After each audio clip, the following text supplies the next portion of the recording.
Buenas tardes. Muchas gracias a los que estáis viendo este encuentro virtual que estamos grabando para su posterior difusión, centrado en el papel de las pruebas diagnósticas en relación con el cáncer hematológico.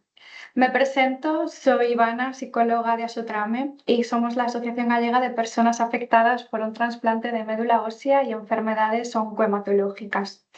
Y hoy nos reunimos con el doctor Valentín Valdés, hematólogo en el Complejo Hospitalario Universitario de Coruña, para abordar un tema que para pacientes a veces resulta complejo, como son las pruebas que se realizan previo a un diagnóstico oncohematológico. Realmente existe una gran variedad de pruebas que son necesarias antes de confirmar un diagnóstico y muchas veces pues, no se entiende en qué consiste o el porqué de cada prueba. Por ello, hoy queremos ofrecer información clara y accesible sobre este tema. Me gustaría, antes de nada, agradecer a Valentín Valdés por su colaboración de manera altruista y por compartir con nosotros su experiencia y conocimientos. Y por último, también me gustaría dar las gracias a empresas farmacéuticas que han apostado por esta entidad, como son Rocher y Pfizer, y que han hecho posible este encuentro virtual. Así que nada, sin más dilación, cuando quieras, empezamos. Pues muchas gracias. Yo soy Valentín Valdés, soy uno de los hematólogos del CHOAC en concreto, y me pidieron dar esta charla sobre pruebas diagnósticas en oncomatología. Y bueno, lo primero, ay, que no me quiere pasar las diapositivas. Ahí, vale. Lo primero, daros las gracias a vosotros, ¿no? O sea, a Sotrame por permitirme dar esta charla, porque a veces cuando yo estoy en la consulta, pues a lo mejor no tengo el tiempo, no tengo la capacidad de poder expresarme todo lo bien que querría cuando explicamos estas pruebas, y que yo creo que pues, ayuda a que los pacientes puedan entenderlo bien. Y luego, daros las gracias por el resto de trabajo que hacéis, de información a los pacientes, de ayudarles durante el ingreso y después del ingreso, que siempre, bueno, los pacientes siempre están muy agradecidos con esto. Entonces, ya sin más dilación, esto es un poco de lo que quería hablar hoy por la tarde. Voy a hacer una breve introducción, luego hablar de la analítica y de la médula ósea un poco en paralelo, un poco en el mismo grupo, porque son probablemente de las pruebas más importantes en oncomatología, y sobre todo la analítica, ¿no? Que a veces pensamos, bueno, es una analítica, no es una prueba diagnóstica, pues es probablemente la prueba diagnóstica más importante para nuestros pacientes. Luego hablaremos un poco de la biopsia de las lesiones, ya sea de un ganglio o de otro tipo de lesión, de las pruebas de imagen que más utilizamos. Obviamente no vamos a hablar de la radiografía, porque bueno, se usa para muchas cosas y todos la conocemos, pero sí de algunas como el TAC o el PET-TAC, y luego un par de pinceladas sobre otras pruebas. Entonces, antes de nada, quiero decir que van a ser explicaciones sencillas, que no quiero profundizar mucho en algunas cosas, en otras a lo mejor sí que vamos a profundizar, pero que van a ser sencillas y generales. A lo mejor no valen para todas las enfermedades, a lo mejor alguna enfermedad utiliza unas pruebas, otras, pero es para entender en general qué pruebas hacemos y por qué las hacemos, sobre todo, ¿no? Y por qué a veces tenemos ya una prueba que nos dice un diagnóstico, pero esperamos a tener las demás. Pues para entender un poquito todo esto. Entonces, bueno, si hablamos de pruebas complementarias o diagnósticas en comatología, tenemos que hablar de cómo llega el paciente a un hematólogo o a una consulta de hematología. Y puede ser de varias maneras. Pues puede ser porque el paciente va al médico de cabecera y le ve que el médico de cabecera le ve una alteración en el análisis, o que tiene unos síntomas que le pueden dirigir hacia nuestras consultas y nos avisa y lo citamos en las consultas. Puede ser que el paciente se hace una prueba por otro motivo y en la prueba pues sale en la biopsia pues, que tiene la enfermedad hematológica y nos lo mandan. Y puede ser que el paciente, pues, por lo que sea, se encuentra muy mal, va por urgencias, y ya es en ese primer contacto en el que tenemos que verlo, pues, porque tiene unos síntomas fuertes o graves, por desgracia, y tenemos que ingresarlo y poner tratamiento. Y esto nos lleva a diferentes tiempos en las pruebas. Pues en el paciente que viene desde el médico de cabecera, desde otro especialista, pues probablemente podamos tomárnoslo más con calma, en el sentido de comenzar el proceso de diagnóstico, hacer las pruebas digamos que en una escalera, ¿no? Primero una, luego otra, luego otra. En el paciente que ya viene con un diagnóstico dado, pues tenemos que completarlo, ponerle los apellidos y hacer lo que llamamos el estadiaje, ver hasta dónde llega la enfermedad. Y en el paciente que viene por urgencias, que tiene que ingresar, pues muchas veces el tratamiento, tenemos que hacer un diagnóstico paralelo al tratamiento. Es decir, una vez que estamos haciendo las pruebas, pues ya poner un tratamiento para que la enfermedad no nos no avance en nuestras narices, ¿no? Y todo esto, ¿por qué? Pues porque queremos dar el diagnóstico más completo posible. Yo siempre le digo a los pacientes, bueno, yo me dedico al área de diagnóstico sobre todo, pero llevo una consulta de síndrome mielodisplásico y siempre le digo, yo es que quiero ponerle el nombre y todos los apellidos posibles que quiera encontrar la enfermedad. Que si yo conozco todos esos apellidos, cuanto más conozca yo la enfermedad, pues probablemente el tratamiento pues, sea más adecuado. Ya sea el tratamiento que llamamos convencional, el habitual, o encontrar una diana terapéutica, es decir, un fármaco que va contra esa enfermedad en concreto, o pues, en el caso de que necesite ir a un ensayo clínico. Nos vale también para hacer un seguimiento preciso. Cuanto más conozcamos la enfermedad, después de poner el tratamiento podremos encontrar mejor esa enfermedad o los restos que quedan, que es lo que se llama enfermedad mínima residual. Y nos vale para marcar un pronóstico, que son las diferentes clasificaciones o categorías de riesgo que utilizamos. ¿Y todo esto con qué objetivo? Pues con el objetivo de ofrecer a los pacientes el mejor tratamiento en cada caso y darle toda la información que ellos puedan necesitar. Y esto es un ejemplo, y no me quiero parar mucho, pero sí que quiero que veamos un ejemplo de cómo han cambiado las cosas en la mitología y probablemente en muchas otras áreas de la medicina. Y es que antes se sabía que la gente que tenía pues, un tipo de células en la sangre que crecían de más, que yo les llamo células de las defensas que crecen de más, ¿no? Cuando los pacientes tenían una leucemia aguda. Pero luego se vio más adelante, dijeron, pero es que este grupo de pacientes, pues unos necesitan un tipo de tratamiento, otros de otro. Y además sus células, cuando las vemos al microscopio, son diferentes. Y entonces dijo, pues estas se parecen más a los linfocitos, pues es una leucemia aguda linfoblástica. Y todas las demás, pues son no linfoblásticas. Pues luego vino el grupo francés, americano, británico y nos dijo, pero es que dentro de la no linfoblástica hay todos estos subgrupos en función de cómo los vemos al microscopio. Pues que luego llegó la genética. Y llegó la genética para quedarse y nos explicó que las enfermedades son diferentes porque hay un proceso genético detrás diferente, ¿no? Pues que hay una mutación que hace que la enfermedad actúe de cierta manera. Y entonces la OMS nos dijo, pues la leucemia aguda tiene todas estas categorías en 2008. En 2016 nos dijo, y tiene todas estas otras, y hay que clasificarlo de tal manera. Y en 2022 nos dijo, y hay todas estas otras, ¿no?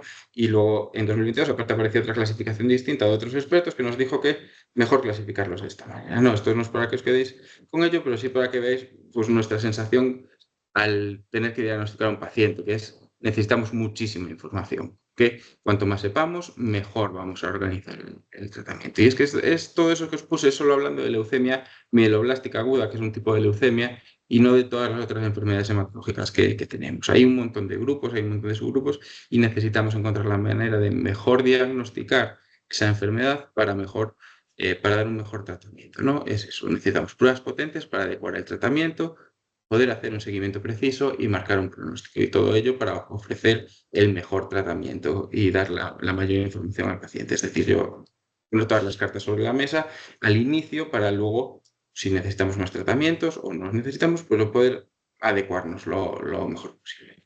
Entonces vamos ya con el contenido de la charla. Vamos a hablar de la sangre periférica y de la médula ósea un poco en conjunto. Y si hablamos de sangre periférica, pues tenemos que hablar de lo que más nos gusta a los hematólogos, por así decirlo, que son las células de la sangre, ¿no? Los glóbulos rojos, las defensas, las plaquetas, lo que llamamos el hemograma.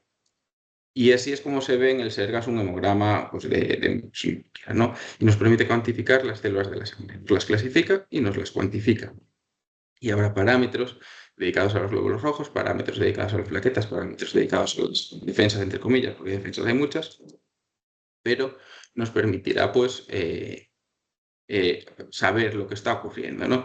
Pero yo quiero dejar claro una cosa ya en este punto de la charla, y es que las causas más frecuentes de las alteraciones no son oncohematológicas, no son patologías oncohematológicas. La causa más frecuente de alteración en un hemograma probablemente sea tener las defensas altas por una infección o tener anemia por tener el hierro bajo, ¿no? Entonces no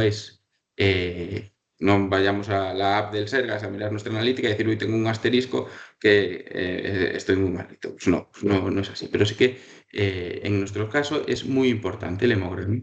Y pero es que el hemograma nos habla de, pues, por ejemplo, cuando tenemos los glóbulos rojos bajos, pues tenemos anemia. Cuando tenemos las defensas bajas, tenemos leucopenia. Todo esto, pues la anemia se traduce en cansancio, la leucopenia en riesgo de infecciones y la trombocitopenia, que es tener las plaquetas bajas, se traduce en sangrados, no así a grandes rasgos. Pero puede ocurrir lo contrario, que tengamos muchos glóbulos rojos, que es lo que se llama poliglobulia y se asocia a picor o a riesgo de tener un trombo, leucocitosis, que es tener muchas de las defensas muy altas y se asocia a una cosa que se llama síndrome de hiperexplosividad, que no vamos a entrar en ello, o tener elevación de plaquetas y que se asocia también al riesgo de tener trombos. Así, a grandes rasgos, asociamos cosas, pero bueno, que quede un poco una idea.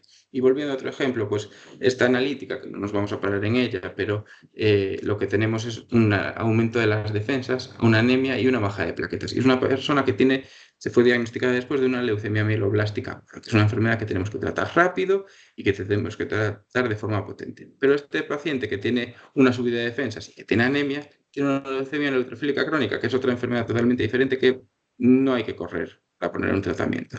Y este otro tiene el incremento de defensas y tiene una leucemia mieloide crónica, que es otra patología que pues también tiene un tratamiento muy específico y que se curan la mayoría de los pacientes. Y esto es otra enfermedad que muchas veces no hay ni que poner tratamiento y que también se manifiesta de la misma manera.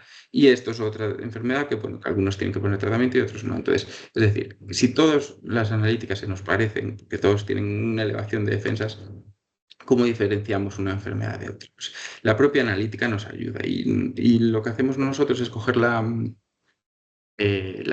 muestra de sangre y verla al microscopio, ¿no? La extendemos un cristal y la vemos al microscopio. Y ahí podemos valorar la forma de las células, categorizarlas correctamente y también ver si pues, tienen alteraciones, si tienen cosas que no deberían, si hay células ahí en la sangre que no deberían estar ahí.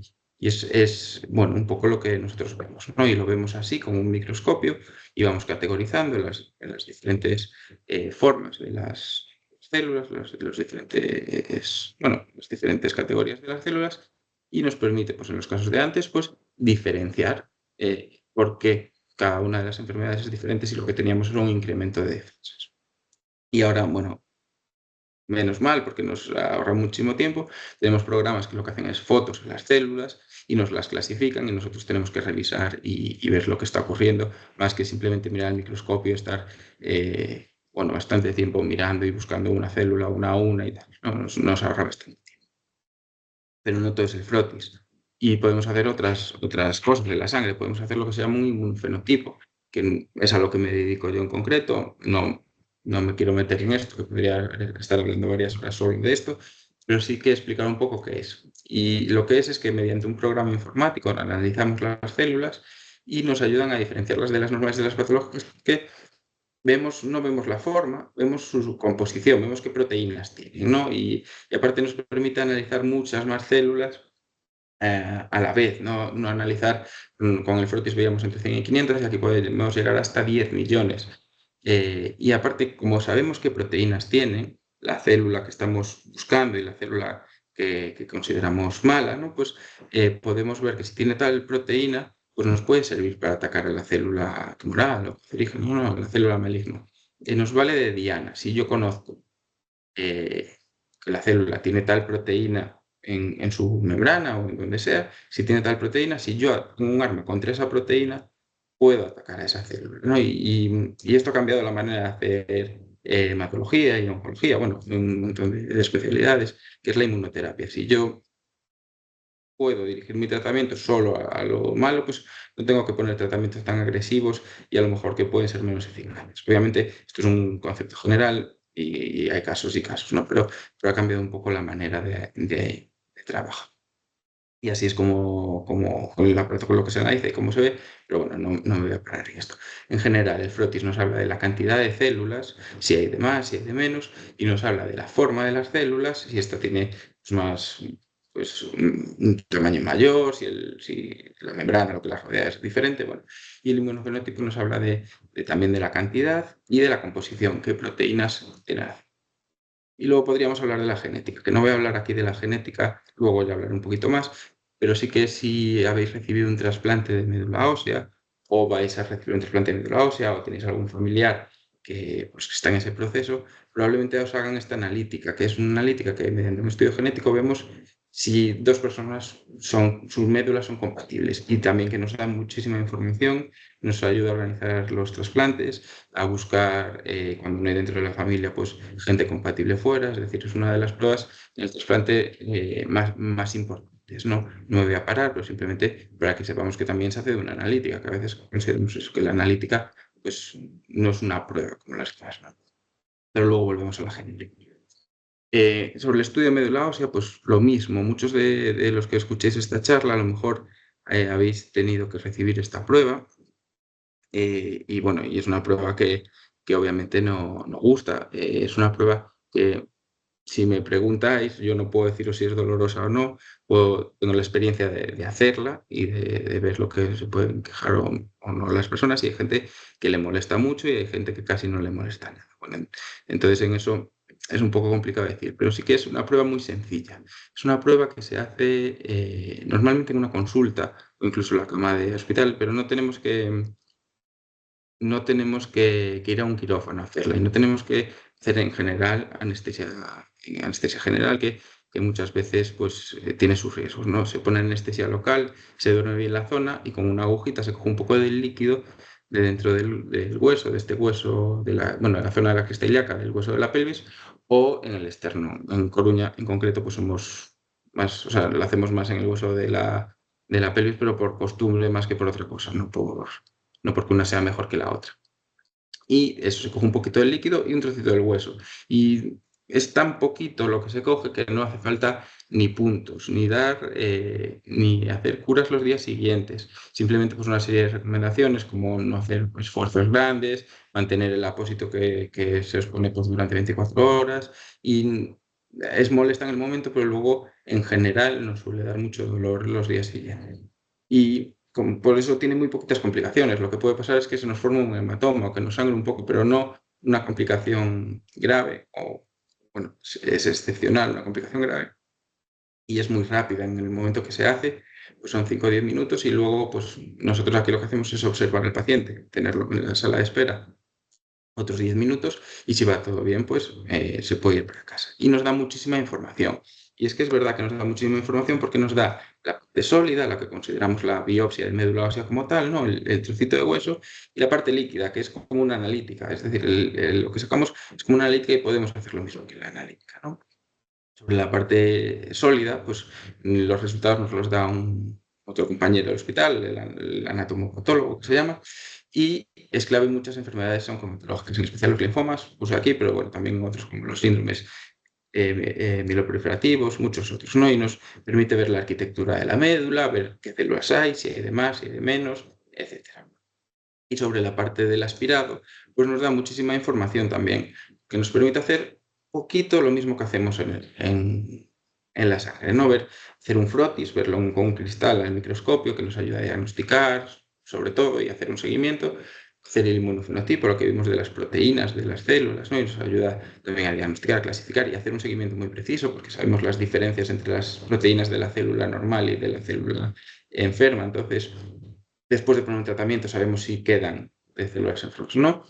Y lo que es la genética, que ahora sí vamos a ver un poco, ¿no? Entonces, ¿qué son los análisis genéticos? Hablando en oncomatología, no en general, pero hablando en oncomatología, los análisis genéticos son buscar mutaciones. ¿Y dónde buscamos las mutaciones? Pues nosotros podemos hablar de la genética germinal, por así decirlo, que es los genes que le damos de nuestros padres, que determinan si tenemos los ojos azules o si tenemos el pelo rubio, por ejemplo, pero no vamos a hablar de eso. Lo que nosotros miramos es, en general, ya digo, porque sí que hay estudios dedicados a esto en oncomatología, lo que miramos es lo que llamamos la genética somática, ¿no? Que es mirar las mutaciones que puede haber en las células tumorales o las células malignas. Son mutaciones que no tenemos de nacimiento, por norma general, y aparecen a lo largo de la vida. Y nos permiten, por una parte, conocer y comprender por qué se produce esa enfermedad en concreto, y por otra, pues nos ayudan a clasificarla y a dar un pronóstico y a buscar vías terapéuticas, como veremos.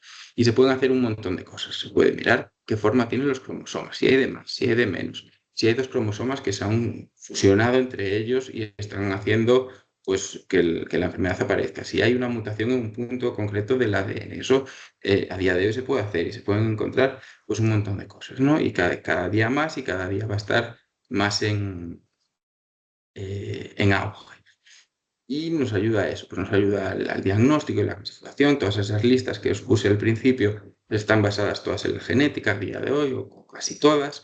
Nos ayuda al pronóstico, porque se sabe que hay enfermedades dentro del mismo grupo que tienen esta mutación y responden mejor al tratamiento, y estas otras que tienen esta mutación y responden peor, nos ayuda el tratamiento, porque yo sé que, y esto es un concepto un poco con pinzas, si yo ataco a la mutación, estoy atacando a la enfermedad, es decir, yo comprendo cómo funciona la mutación en el cuerpo, si consigo un fármaco que hace que eso no funcione así, ataco a la enfermedad, y lo mismo nos ayuda al seguimiento. Si yo después del tratamiento sigo detectando esa mutación, es que la enfermedad sigue ahí, porque como decíamos, son mutaciones que tenemos en las células malignas solo, no las células de todo. Y este probablemente sea el mejor ejemplo en el Alzheimer, o en mi opinión. Vamos. La leucemia mielodiplásica es una patología que se genera porque unos genes del cuerpo se fusionan entre ellos y hacen una proteína, que esa proteína lo que hace es que la célula sobreviva. Sobrevive tanto que se convierte en mala y nos hace daño, ¿no? Entonces, antes, ¿qué se hacía? El trasplante de médula. O sea, lo que a estos pacientes se curaban a base de trasplantarle la médula a otra persona y eliminabas la mutación. Ahora lo que se sabe, esto ya tiene tiempo, no sé, ahora recientemente, es que tenemos un tratamiento que va contra esa proteína, hace que esa proteína no funcione y elimina la enfermedad. Y con un tratamiento, que son unas pastillas que se toman pues, una vez al día, estamos como si no tuviésemos nada, ¿no? En forma general. Hay pacientes que van mejor, peor, pero que como si no tuviésemos nada. Y no tenemos que pasar por un trasplante con todas esas ventajas que conlleva no tener que pasar por el trasplante. Pues ingresos largos, tener que buscar un donante, etcétera. El problema de la genética a día de hoy, pues siendo sinceros, no tenemos los resultados inmediatamente. A veces tardan semanas, en el mejor de los casos, a veces tardan meses. Por eso muchas veces pues, no esperamos a los tratamientos y luego adecuamos el tratamiento en función de lo que nos salga la genética. También el problema es que no conocemos todos los genes implicados ni el significado de todos ellos. A veces encontramos una mutación en un gen y no sabemos interpretarla y nos trae un poco por el camino a la amargura, ¿no? Necesitamos más estudios en muchos genes y no todos los genes nos aportan dianas terapéuticas.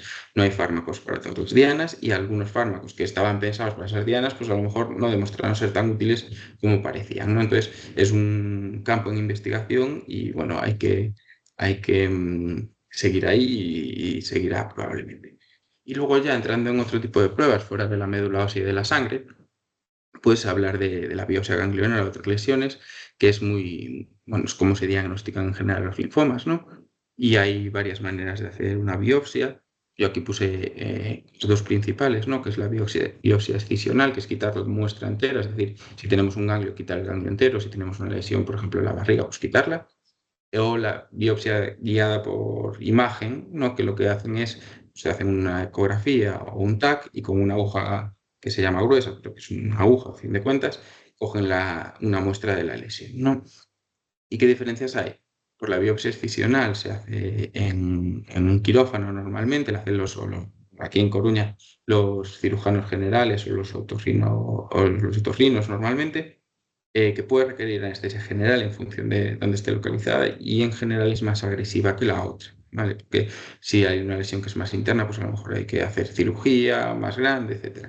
Pero nos da mucha información porque tenemos la lesión completa.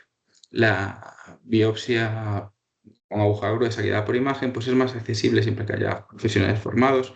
En general son radiólogos, los mismos que te hacen el TAC, que te hacen la ecografía, son los que te hacen la biopsia. No requiere anestesia general por norma general y es menos agresiva porque si tenemos una lesión, por así decirlo, interna, que no es como un ganglio que tenemos en el cuello, sino que tenemos algo en la barriga que no se puede llegar con cirugía o con cirugía menor, por así decirlo, pues con la aguja sí que llegan y nos dan información, pero sí que la información no siempre es suficiente y a veces, pues dependiendo del caso, hay que usar una prueba u otra, porque si nosotros nos vamos al microscopio, no cogemos la lesión y nos vamos al microscopio después de quitarla, la excisional nos da la lesión entera y la de la aguja gruesa nos da solo un trocito de la lesión, entonces nos da menos información, que a veces es suficiente, pero no siempre. Entonces hay que adecuar la prueba pues, en función de cada caso. Y luego ya hablando de pruebas de imagen, pues ya os dije, no vamos a hablar de la radiografía ni de la ecografía probablemente, porque son muy conocidas por todos ya fuera del ámbito de la hematología, pero es que vamos a hablar del TAC. El TAC es cómo hacer, bueno, muchas radiografías a la vez, ¿no? Que nos hacen radiografías en muchos sitios, o sea, de seguido, ¿no? Al pasar por ese aro que aparece ahí y nos da una imagen del cuerpo por dentro.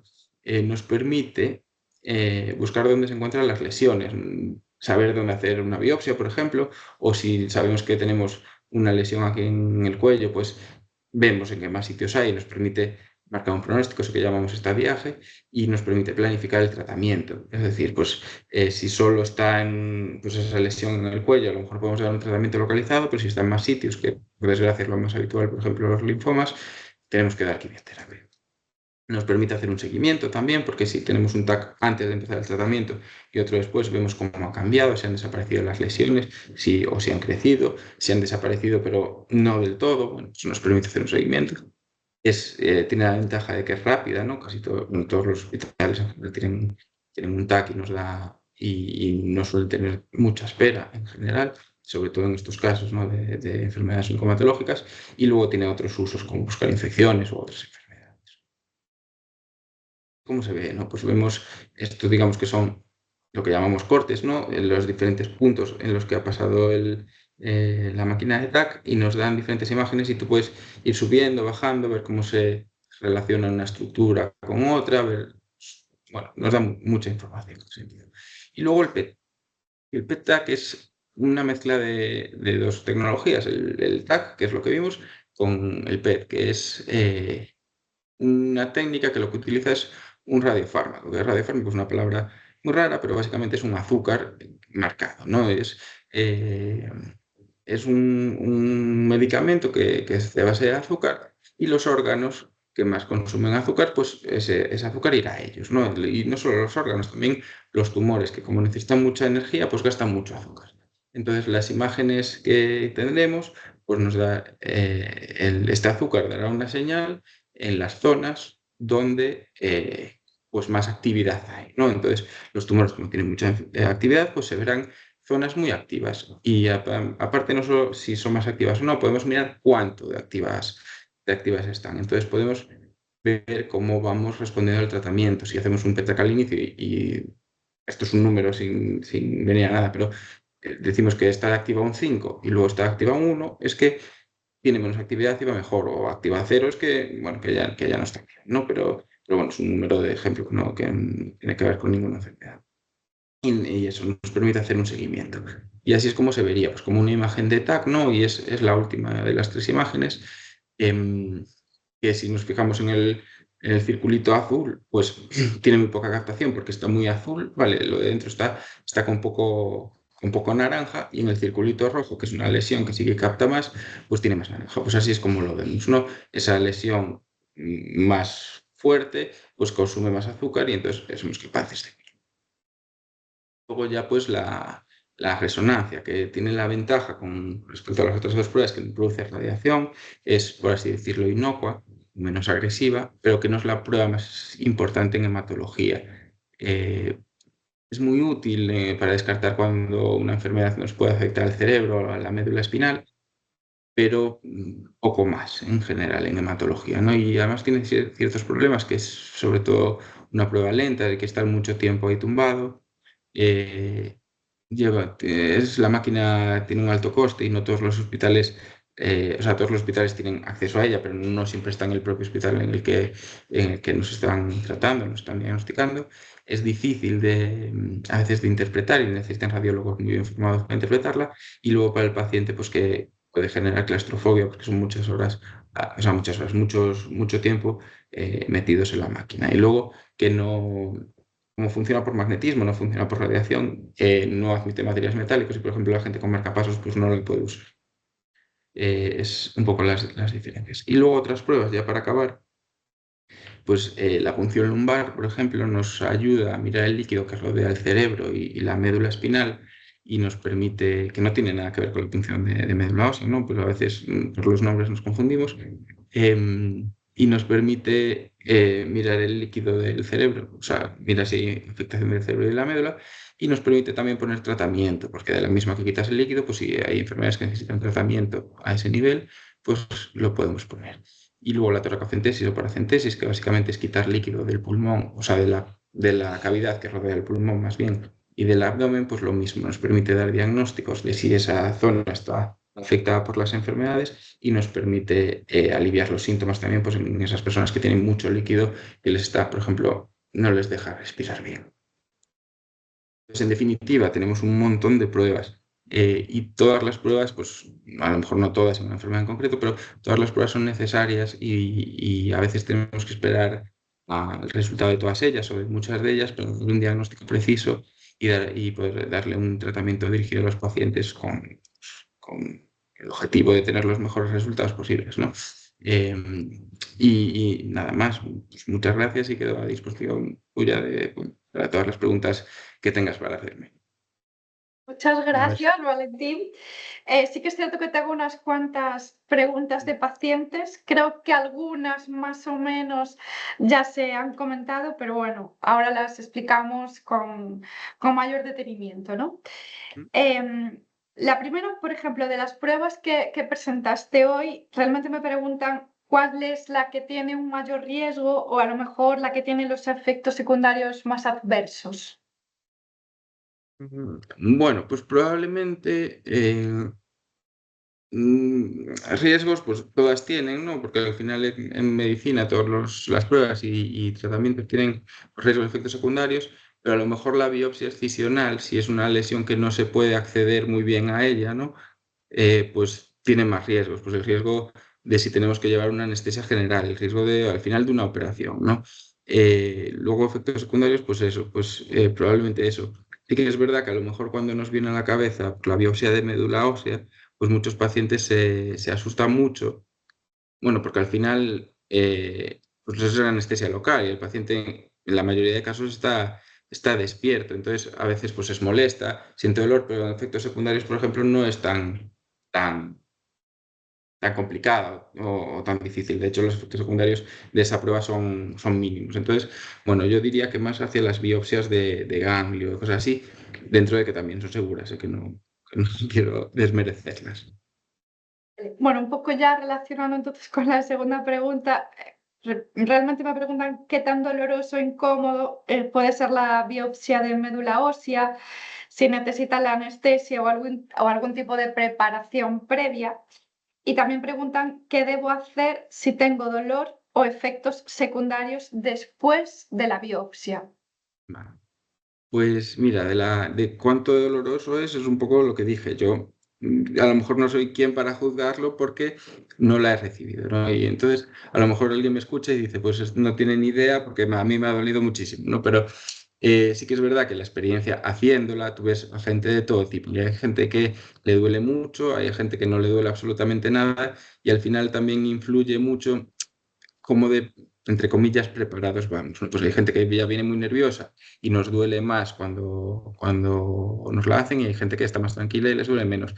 Yo siempre digo lo mismo y es una tontería, pero bueno, siempre me gusta explicarlo así. A mí por la anestesia que te voy a poner cuando te hago la prueba no me van a cobrar. Entonces, si te duele, me avisas y ponemos más, porque no es a mí a quien le está doliendo ni a quien le están haciendo la prueba. Entonces, yo voy a poner la que yo considero, pero si a ti te duele, me avisas. Y si necesito algún tipo de preparación, en general no. Hay gente pues eso, que es más nerviosa y a veces se toma un ansiolítico antes de venir a la prueba, pero bueno, eso siempre como cualquier medicamento, con cabeza y bajo supervisión. No un ansiolítico y te lo tomes si nunca lo has tomado antes, porque luego pues, puede tener el efecto contrario. Y luego si tienes efectos secundarios después de la prueba, pues ahí ya depende de qué efecto, o sea, qué efecto secundario, qué síntomas puedes tener. Pues cuando hacemos la prueba es normal que después, pues en el apósito que ponemos, en la gasa que ponemos, quede un poquito de una gotita de sangre o así, que sangre un pelín. Si ese apósito empapa de sangre, eso ya no es normal. Es decir, si hay un poquito de sangre, pues es normal. Si se empapa de sangre, pues no. Y a lo mejor hay que ir al centro de salud o a urgencias y vemos que sangra mucho. Un poquito de dolor los días siguientes también, pero si pasa una semana y sigues con mucho dolor, pues consulta con tu hematólogo porque, bueno, probablemente no sea nada, pero tampoco es normal. Entonces, son estos efectos secundarios que estoy diciendo son muy poquito probables, o sea, que yo casi no los he visto, pero a veces ocurren. Entonces, si vemos que la gasa que ponemos está muy mancha de sangre, o al día siguiente cuando nos duchamos y nos la quitamos sigue babeando sangre ahí la herida, pues a lo mejor sí que hay que consultar ya sea eso, urgencias o el médico de cabecera. Y lo mismo con el dolor. Un dolor unos días después que se calma con paracetamol o algún analgésico, pues, pues es normal. Pero si nos duele mucho y sobre todo se mantiene en el tiempo, pues eso ya no es normal y a lo mejor hay que contarlo pues, con, ya digo, el médico de cabecera o con el hematólogo principal de nuestro caso. Vemos que al final todos tienen un hematólogo de referencia. Vale. Pregunta también si hay restricciones en dietas o algún tipo de medicamento o actividades físicas, por ejemplo, antes o después de alguna de las pruebas que hemos comentado hoy. Vale, pues bueno, esto depende un poco de qué prueba, ¿no? Y a ver, si hablamos del PET-TAC, por ejemplo, del TAC no, pero del PET-TAC, pues como sí que utiliza azúcar, con lo que expliqué, ¿no? Ese radiofármaco que es azúcar marcado, entre comillas, si hemos comido en las horas previas, pues la prueba se va a estar artefactada, porque hemos comido azúcar a través de, bueno, de las diferentes comidas. Entonces, normalmente cuando nos avisan para hacer el PET-TAC, pues nos dicen en tal fecha vas a ir, pues ya dan unas recomendaciones desde allí. Pero normalmente creo que es, y aquí me puedo equivocar porque eso lo hacen los radiólogos, creo que son 6 horas antes de estar en ayunas. Y los diabéticos, bueno, la gente diabética pues tiene una serie de diferencias. Y luego de medicamentos o actividades físicas, pues sí que después de, o sea, que antes de la médula ósea, de cualquier biopsia, ya sea de un ganglio o lo que sea, pues si estamos con un anticoagulante, pues no se puede hacer porque hay más riesgo de sangrado. Pero lo mismo, normalmente, al menos aquí desde el CHUAC, tenemos protocolos y cuando nos citamos a los pacientes ya se les avisa de cuándo quitar el anticoagulante tantos días antes o el día antes o si no hace falta. Bueno, eso normalmente ya lo organizamos. Yo lo de siempre, si tienes dudas de si puedes tomar ese medicamento o no antes de la prueba, pues cuando te llamen para la prueba o pues preguntas. O sea, yo creo que lo más fácil es preguntar porque a veces, bueno, pues nosotros vamos con prisas o asumimos que cosas son normales y pues a lo mejor no lo decimos, pero si tú tienes dudas, estoy tomando tal medicamento, pues nos preguntas y salimos de dudas, que al final es lo más sencillo. Totalmente de acuerdo. Preguntan también si es posible que los resultados de una prueba no coincidan con los de otra y si eso así, o sea, si esto es así, ¿qué significa el que no coincidan? ¿Qué explicación hay a esto? Esa prueba es más complicada de explicar, ¿no? O sea, esa pregunta. Pero sí bueno, no voy a decir que es frecuente, pero es bastante posible que hay resultados que no coincidan. Y eso nos lleva a lo que nosotros desde hematología y probablemente en otras especialidades llaman el diagnóstico integrado. Es decir, cogemos los resultados de la médula ósea del inmunofenotipo y los de la sangre y los de la biopsia del ganglio.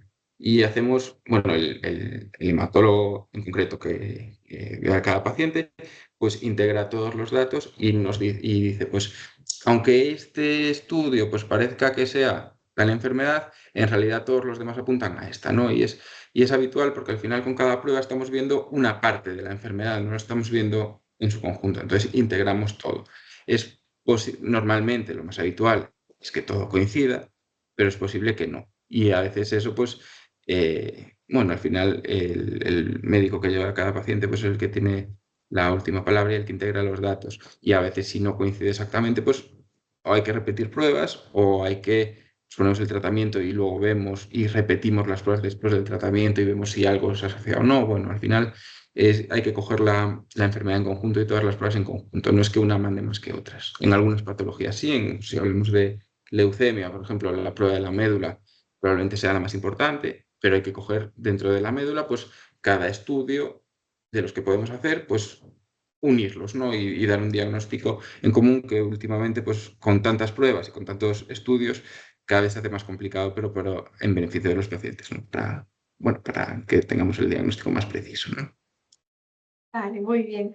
También me preguntan, ¿cuántas pruebas serán necesarias para confirmar el diagnóstico de manera definitiva? Claro, pues un poco más de lo mismo, eso es complicado y depende de qué enfermedad, ¿no? El, pues si hablamos, por ejemplo, de un linfoma, pues le hacemos una biopsia del ganglio y nos da ese diagnóstico. Y ese diagnóstico debería ser definitivo. Pero es que luego hacemos un montón de pruebas más para saber hasta dónde llega ese linfoma. Esto es un ejemplo. Si es una leucemia, pues lo mismo, hacemos la médula, pero es que a lo mejor hacemos dentro de la médula varias pruebas o más pruebas. Entonces, ¿cuántas pruebas? Depende del caso y de la enfermedad, pero probablemente pues varias, ¿no? O sea, entonces vamos a hacer una analítica, en casi todos vamos a hacer un estudio de médula ósea y luego, en función de los resultados, pues a lo mejor vamos haciendo una u otra, ¿no? Y luego es eso, que dentro de cada prueba, por así decirlo, hacemos varios estudios. Entonces, al final, pues decir un número, pues es muy complicado. Y como buen gallego voy a decir que depende, depende del caso. Bien. También preguntan, ¿qué debo hacer si mis síntomas empeoran antes de que tengamos todos los resultados? Antes del diagnóstico, ¿no? Pues muy buena pregunta también. Aquí, pues, bueno, depende del manejo que tengas en tu consulta, ¿no? Y las posibilidades, pero si tú te encuentras mal, sobre todo, pues si cada vez pues, estás más deteriorado, tienes más cansancio, sobre todo fiebres o pues, falta el respirar, que nos falta el aire, lo que sea, pues ir a urgencias, ¿no? Si me encuentro tan mal que no puedo hacer mi vida normal, bueno, mi vida normal, la vida que estaba haciendo hasta ese momento, ir a urgencias, pero sobre todo con fiebres, falta de aire, etcétera. Si estamos cerca de la consulta con nuestro hematólogo, pues consultarle a él, aunque falten resultados. Si yo me encuentro, aunque vaya a la consulta del hematólogo, si yo me encuentro mal y no tengo, o sea, y aún no están las pruebas, pues a lo mejor desde el hematólogo sí que me puede dar un tratamiento puente o puntual para mejorar mi situación antes de tener un tratamiento definitivo. Entonces, como siempre, comentarlo, no callarnos información por ninguna de las dos partes, por así decirlo, y buscar una solución. Pero si ante la duda, si nos encontramos muy mal, nada, urgencias. ¿Hay algún tipo de resultado en particular que podría cambiar el plan de tratamiento ante una neoplasia hematológica? Sí, sí, aquí es muchas, o sea, no cambia el tratamiento en general o el tratamiento que estamos llevando, pero sí el plan en general, ¿no? Y era lo que comentaba antes con la genética. La genética nos tarda semanas e incluso meses, dependiendo de qué tipo de estudio, y a lo mejor tenemos que, pues, por ejemplo, una persona de esas que decía que viene por urgencia, se encuentra tan mal y tenemos que ingresarla y poner un tratamiento antes de tener los resultados sí, los resultados de la genética. A lo mejor el tratamiento es uno que, entre comillas, vale para todas las de ese tipo, pero luego un resultado de genética nos sale que hay una diana de las que podemos utilizar para tratar, ¿no? Entonces, eh, pues a lo mejor tenemos algún fármaco que va contra esa diana. Entonces, el primer mes a lo mejor ponemos tal tratamiento y luego a ese tratamiento le añadimos otro. Pues eso, lo mismo, depende de la enfermedad, pero sí que te puede cambiar. Sí que las pruebas nos pueden hacer cambiar el plan global de la enfermedad y por eso hacemos tantas, por eso hacemos muchas, aunque algunas tarden, ¿no? Y aunque tengamos que esperar por ellas. Bueno, y ya la última, me preguntan, ¿qué tan precisa es la biopsia de médula ósea para diagnosticar un tipo específico de cáncer hematológico? Pues eso depende.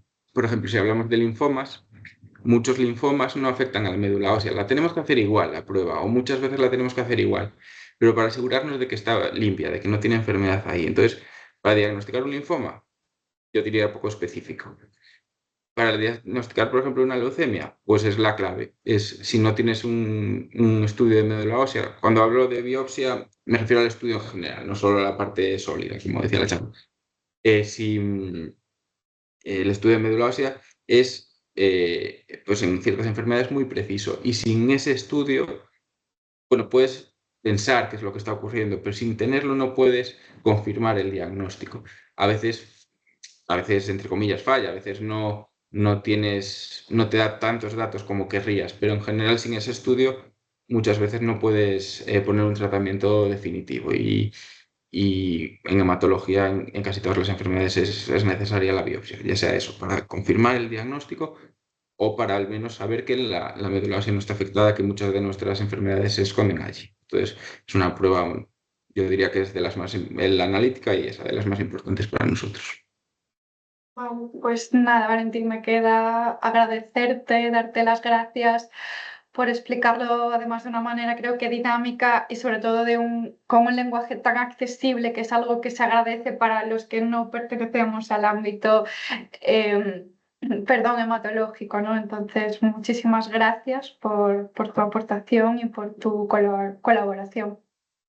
Bueno, ya dije, gracias a vosotras por contactarme, que la verdad, bueno, a mí hablar con los pacientes, que si alguien me conoce de los que me ven, pues sabrá que me gusta y darles información, este tipo de cosas, pues siempre ayuda, tanto a ellos como para nosotros, ¿no? Porque cuanta más información haya sobre la mesa, pues mejor para todos.